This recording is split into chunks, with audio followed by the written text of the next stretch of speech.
எப்படி மசிலுக்கு பெயின் கொடுக்கும்போது muscle strong ஆகுதோ அதே மாதிரி தான் மைண்ட் செட்டும். சிங்கத்தை தோக்கடிக்கிற அளவுக்கு உங்க உடம்புல பலம் இருந்தாலும் உங்க மைண்ட் செட் வீக்கா இருந்துச்சுன்னா நீங்க ஒரு எலிய கூட ஜெயிக்க முடியாது. எப்பவுமே பலமான எதிரிய கூட ஜெயிச்சிடலாம். பட் யாரு அவன் மைண்ட் செட்டை ரொம்ப ஸ்ட்ராங்கா வச்சிருக்கானோ அவன் தான் ரொம்ப ஆபத்தானவன். இப்படிப்பட்ட ஸ்ட்ராங்கான மைண்ட் செட் உள்ள ஒருத்தனா நீங்க மாற என்ன பண்ணணும் தான் இந்த வீடியோல நம்ம பார்க்க போறோம். Welcome to blessed zone. I am Surya. Highly மஸ்குலினான மென் சொசைட்டியை உருவாக்குறது தான் இந்த சேனலோட நோக்கமே. உங்களையும் நீங்க மோஸ்ட் டேஞ்சரஸ் அண்ட் அட்ராக்டிவான மென்னா மாத்தணும்னு நினைச்சீங்கன்னா இந்த சேனலை சப்ஸ்கிரைப் பண்ணி வச்சுக்கோங்க. இந்த சேனலால உங்க லைஃபோட குவாலிட்டியே மாறுங்கிறத நான் கேரண்டி பண்றேன்.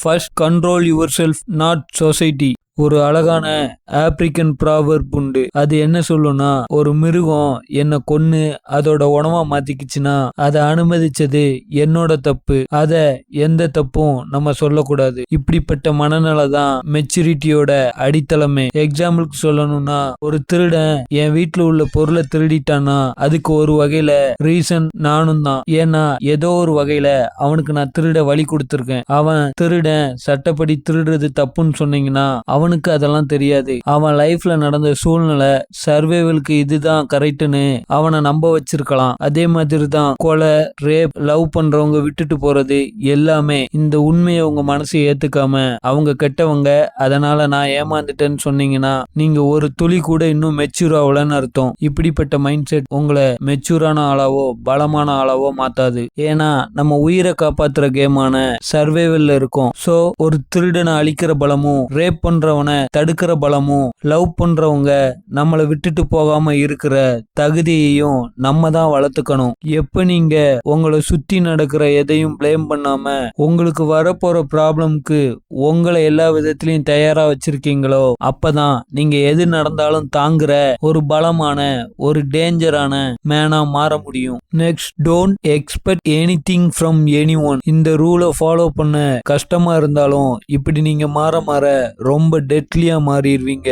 இந்த ரூல் முக்கியமா பொருளை விட உணர்ச்சி ரீதியான அன்பு, அக்கறை, பாசம் காட்டணும்னு சுத்தி உள்ள எந்த உறவுகிட்டையும் எந்த எதிர்பார்ப்பும் ஆசையும் வைக்காம இருக்கிறது தான். இதை எல்லாத்தையுமே நீங்க மத்தவங்க கிட்ட காட்டுறதோட முடிச்சுக்கணும். அவங்க நம்ம மேல அக்கறை காட்டணும், அன்பு காட்டணும்னு எந்த எதிர்பார்ப்பும் உங்ககிட்ட இருக்கவே கூடாது. இந்த ஆட்டிடியூட் தான் உங்களை எமோஷனலா யாருமே அட்டாக் பண்ண முடியாம பாத்துக்கும். இதனால உங்க மனசு ரொம்ப உடைஞ்சு போன மாதிரி உங்களுக்கு தோணலாம். அப்ப ஒண்ணு மட்டும் நல்லா புரிஞ்சுக்கோங்க, எப்ப கண்ணாடி உடையுதோ அப்பதான் அது ஆபத்தான ஒரு வெப்பனா மாறும். சோ உங்க மனசு இந்த ரூலை ஃபாலோ பண்ணும்போது உடைஞ்சு போனாலும் அதை சந்தோஷமா ஏத்துக்கோங்க. Next, prepare for the worst. எப்பவுமே வெற்றிக்கு ஆசைப்பட்டு ஒரு செயலை தொடங்காதீங்க.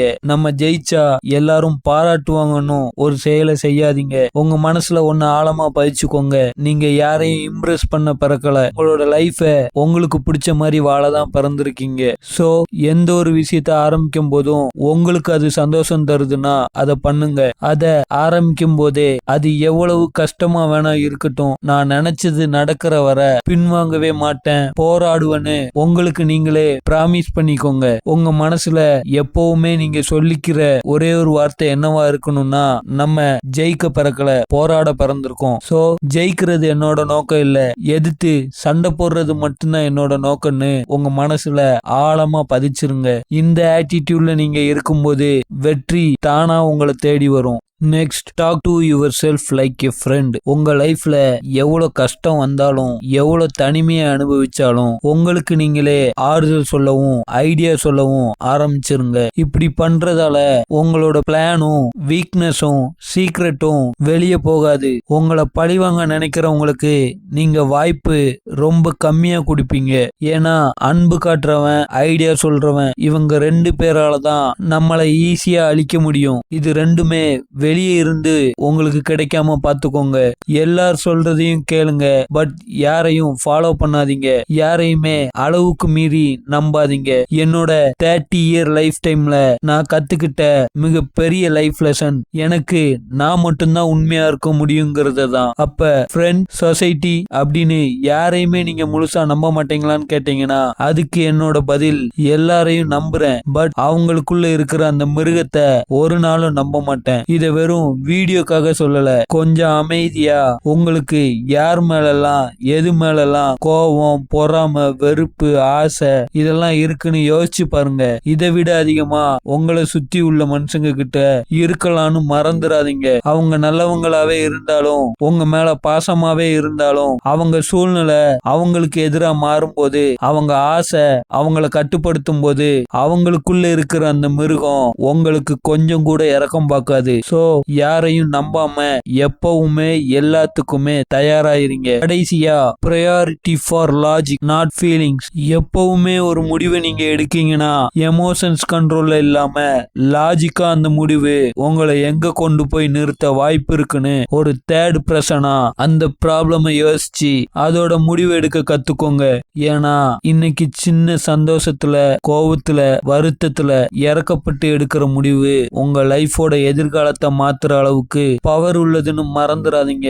சிம்பிளா புரியுற மாதிரி சொல்லணும்னா, நீங்க இறக்கப்பட்டு பண்ற உதவி உங்களையும் உங்க ஃபேமிலியும் பாதிக்காதுன்னா தாராளமா பண்ணுங்க. நீங்க சந்தோஷத்துக்காக எடுக்கிற முடிவு உங்க உடம்பையும் மனசையும் உங்க எதிர்காலத்தையும் பாதிக்காதுன்னா அதை சந்தோஷமா பண்ணுங்க. நீங்க கோபத்தால கொலை பண்ணி ஜெயிலுக்கு போக போறீங்கன்னா, நீங்க உள்ள இருக்கிறப்ப உங்க குடும்பம் சாப்பாட்டுக்கு யார்ட்டையும் போய் கையேந்தாத அளவுக்கு இருக்குன்னா தாராளமா பண்ணுங்க. மொத்தத்துல கோபத்திலையும் சந்தோஷத்திலையும் இறக்கத்திலையும் எந்த முடிவை எடுத்தாலும் அந்த முடிவு உங்க லைஃப லாங் டைமா எந்த அளவு பாதிக்குங்கிறத கால்குலேட் பண்ணி அந்த முடிவை எடுங்க. சில நேரத்துல கோபத்தை ஆற போடுறதும், சந்தோஷத்தை ஒதுக்குறதும், இறக்கத்தை கட்டுப்படுத்துறதும் உங்க லைஃப பெரிய பெரிய அழிவுல இருந்து காப்பாத்துன்னு மறந்துடாதீங்க. மொத்தத்துல உங்க மனசுட்ட நீங்க எப்பவுமே சொல்ல வேண்டிய வார்த்தை இதுதான். நீ வேணுங்கிறதே மறக்கணும்.